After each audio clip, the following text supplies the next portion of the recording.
Good morning, everyone. Kia ora, and welcome to Cobblestones Chronicles. It's a beautiful day here in the Wairarapa, and Cobblestones is looking absolutely glorious at the moment. Cobblestones Museum, of course, exists to tell the stories of the people who settled the Wairarapa in the early days, and we do that by showing you a lot of original buildings from the early settler days, and we also have some really wonderful artifacts which are just really interesting, and we like to try and tell the stories as much as we can behind them. And today what I thought I'd do is I'd talk to you a little bit more about our church, because our church that we have in Cobblestones was the first church built in the Wairarapa. It was built in it was built by all the people who lived here in Greytown in the early days, and the reason it was built was because all the different denominations got together, which is really unusual, and they shared the church. It was opened in 1865, and because it's so unique, we've managed to conserve it in Cobblestones, and it is still used as for weddings and celebrations. And for those of you watching on TV, I'm actually just about to put up a picture of the church so that you can see what it looks like and the grounds at the moment. It's a beautiful place. And what's lovely about it is that we still get people coming to it, and we still sometimes have the organist coming and playing. We have a harmonium in the church, and you will hear music drifting out. And sometimes other people come and play. A good friend of mine sometimes pops over to the Wairarapa, and she pops into the church and has a play on the harmonium, because she says it's such a delightful instrument to play, if a little hard. And if you come to the church, make sure that you log in to our Wi-Fi and have a look at our virtual guide, because we have a lovely virtual guide, George, who will tell you a bit about the church, and you can see just a snippet of a harvest festival celebration, the way it would have been in the 19th century, because the church opened in 1865. So it was quite early there. And that's one of the things that we try to do at Cobblestones, is make sure that you get a sense of what it was like. What was it like to be an early settler? What was it like to live in those times? And we have our beautiful village green, of course. We have lots of other buildings too, but I'll tell you more about the church at the moment. But before I do that, I want to play you a track. And this was written and performed by my husband, Neil Gedge. It's called My Father's People. And some of his people did actually come from up towards Dannevirke. They were settlers. They were Danish and Swedish settlers on one side of his family. And he remembers going to church and remembers how much of it was part of the community. And this song is about felling the forests, clearing the land, and living life in simpler times. So here it is, My Father's People.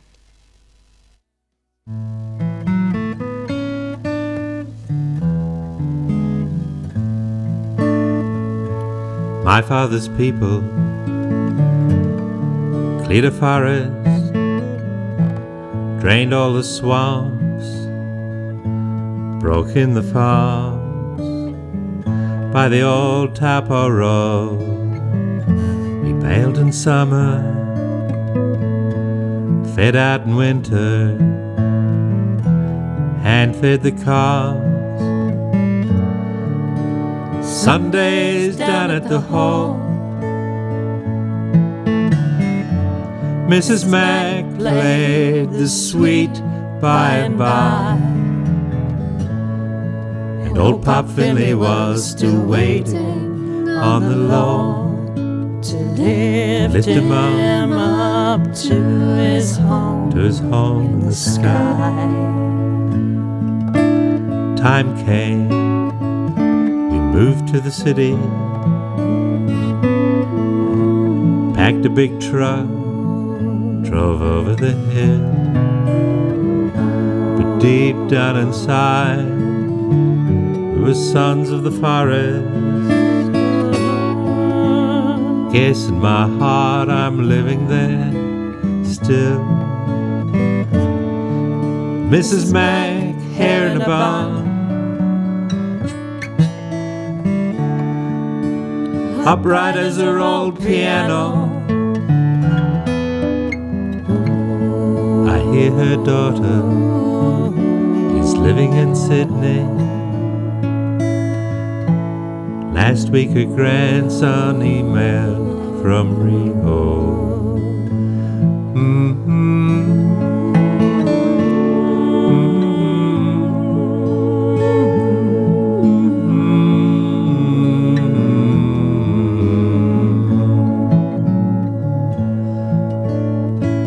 Those barefoot days, the shadows now,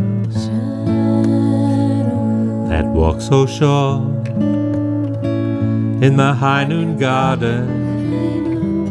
But later today, I swear they did lengthen as the sun was setting west of Eden. There's a place I go, you can map it on Google. Place I go, you can't get there by car. Place I go,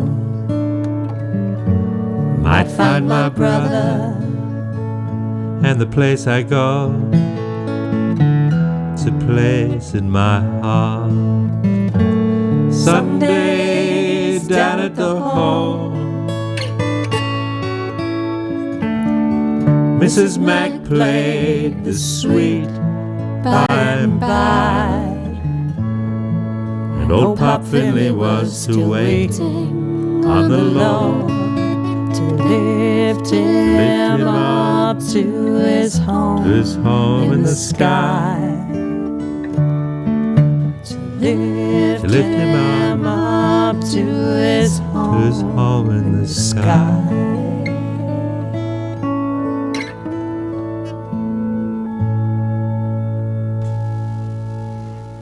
That was My Father's People by Niels Gedge. And the thing about that song is that I think it strikes a chord with many of the baby boomer generation, because so many of our generation moved off the land. It was a time of going into the city and going to work, and it was a bit different very different from the way our ancestors lived here. So to go back to the church, at the moment, for those of you watching on TV, I'm just putting up a photograph of the church decorated up for a wedding, and it looks very pretty with lots of flowers around the lights, and we often have big floral displays for weddings, and they very kindly leave them for us for a while. And it's interesting to note that when the church opened in 1865, it was well used with all the different denominations until they built their own churches. And then by 1880, it was actually too small. It seats about 60 people at a squash, and probably not in these times. We'd have to cut down the numbers for social distancing, but it was moved. This old church, the old Wesleyan church, was moved to the back of the place where the original church was, along the main street. And it was moved to the back of the section, which was 63 Main Street, and the new Wesleyan church was built in 1880. And the old Wesleyan church, this one that we have, was used as a Sunday school. And the Sunday school was very important because it was the little ones, looking after the little ones and making sure that they got a good start in life. And it's lovely to think that this old church has had several iterations in its life. By 1877, there were 120 pupils attending Sunday school. So that would have been in the hall behind the original church, and then they moved in here.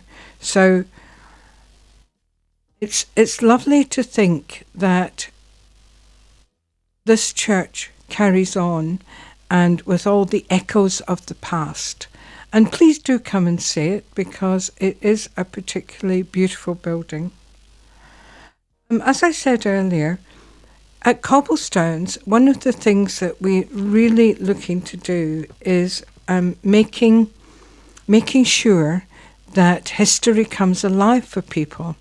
And one of the ways we're very lucky at Cobblestones, because we have a chap called Tony King, who is our printer. And Tony has some old printing presses, and the Printing Works building was built in 1905, and it once housed the Amos Boot Depot on Main Street, and then it was purchased by Will Holmes Construction, and Will Holmes later donated the cottage to Cobblestones, where it sat unused for a number of years. But then Tony King made an approach to the Board of Trustees, because he had retired and he had been a hobby printer, and he taught himself. Printing had been in the King family for decades, and Anthony had been king since the age of 13 and pursuing it in his spare time. He says something in the bloodlines in the 1930s links Anthony to Dennis Glover, knowing for his poetry as much as for his publishing company, Pegasus Press. Letterpress printing, which is of course what Tony does at the Printing Works, replaced the wooden blocks invented by the Chinese in the 8th century. So letterpress printing requires the setting of lead type, letter by letter, using heavy cast iron presses. It's sometimes called relief printing or typographical printing, and it produces multiple copies by direct impression of an inked raised surface on sheets of paper, or sometimes a continuous roll. So newspapers in the 1950s, 60s, 70s were mostly printed using continuous rolls of paper. And that's how newspapers are used today, but we don't use letterpress printing anymore.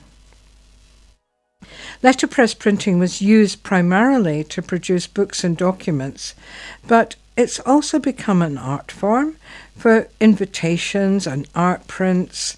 Platen places were used where the paper was pressed against the type, which had been inked by a flat platen. And it's amazing how little ink is used. The Printing Works uses about 1 teaspoonful of ink a week.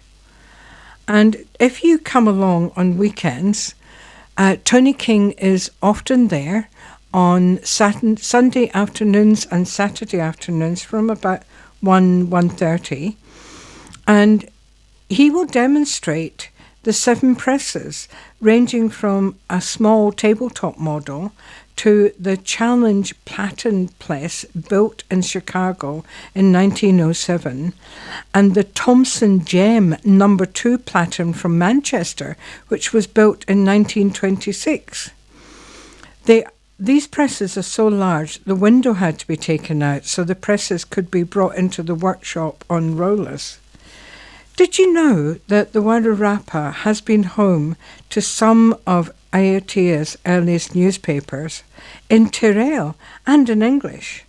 The Wairarapa Mercury from 1867 to 1887, that became the Wairarapa Standard, the Wairarapa Journal from the late 1860s, Te Puke ki Hikurangi from Papawai in 1897 to 1913, and Matuhui from Masterton, and Mare Ikura in Greytown around 1911.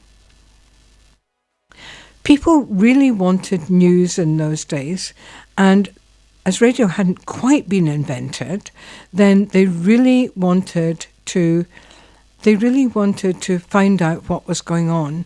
And so newspapers would be circulated, and newspapers were much in demand.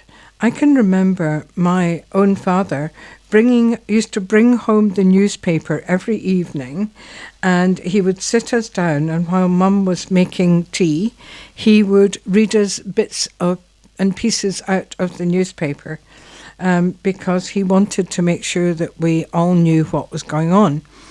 And in fact, when I speak to several of my contemporaries, that was a fairly common thing to happen, is that somebody would sit down and read out the news from the newspaper so that everybody in the family knew what was happening.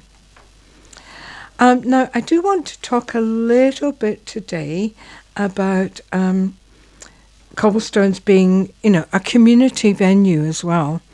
And this year we've been so lucky in that we managed to do our open days in July, but in the rest of the year, we haven't been able to do our open days, and we've missed seeing you, and we've missed seeing all the people who come in, and when we have our country fair with lambs and calves, and seeing the children looking at the lambs and maybe being able to feed them with bottles, and it's been such a shame. So we're going to have to wait for that until next year, hopefully. But I do want to say that we're still hoping to have carols at Cobblestones, which is a wonderful tradition of having our wonderful rockin' vicar, Andy, who comes over from Carterton with his band, and Reverend Harry, who comes from Greytown, and who do a great job of getting everybody in the mood just before Christmas time. We have planned to do it on the 18th of December, and you're all so welcome to come along and join in, bring a picnic. We will do for social distancing, but please keep an eye on our Facebook page, because it's so going to depend on what level we're at. We're keeping our fingers crossed, but we have to be sensible about this. So just please keep your eye on our Facebook page, also on our website. Just a reminder, we have a new website. Go look at Cobblestones Museum website and let me know what you think about it. And you can send me a message through our Facebook page, because I look after Cobblestones Museum Facebook page as well. So just before I finish up for today, I just want to say a word about our friends in Auckland. I know that some of them have had a little more freedom, but they've been doing the hard yards for us. And I've got several friends who live in Auckland. I myself lived in Auckland for a long time, about 18 years. And I also have 2 stepchildren who live in Auckland. I mean, they're adults, but it's been a hard time for them. And my husband lived in Auckland for a long time, and he wrote a song called Waitemata. So I want to play it in honour of all our friends in Auckland who have been doing the hard yards and keeping themselves isolated and quarantined and looking after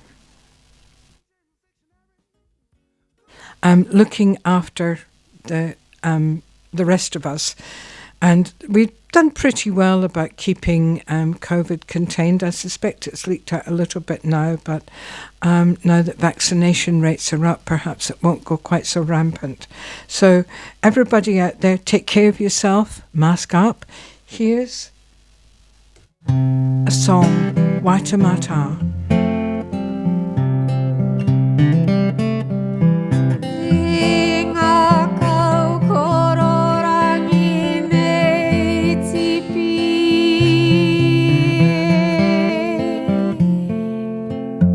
I've been driving on a gravel road, past the hills and through the bends, to this lonesome lake I love, where the forest never ends. No, it never ends. And my heart went out on a journey. My heart took a track of its song, track of its song. And I walk up to the waiting lake. Once I took you there. Hear the fat Carreru fly, crash landing somewhere. And I recall you laughed so suddenly, my heart just sank like a stone, sank like a stone. The echoes of your laughter, echoes of your laughter, they're still here. The echoes of your laughter, The echoes of your laughter, I can hear them everywhere.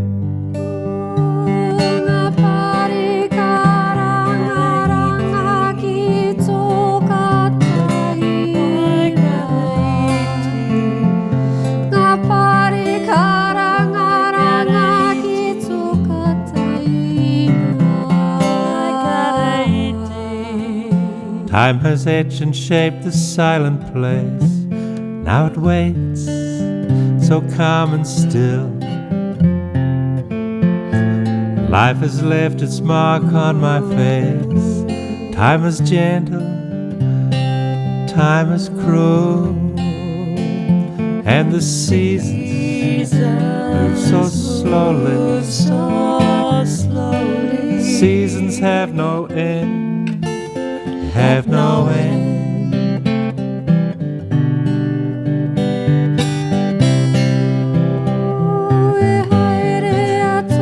I've been driving on a gravel road, past the hills, through the bend, to this lonesome lake I love, where the forest never ends. My heart went out on a journey. My heart took a track of its own, a track of its song. Why carry it? Why carry it? Why carry it? Why carry it?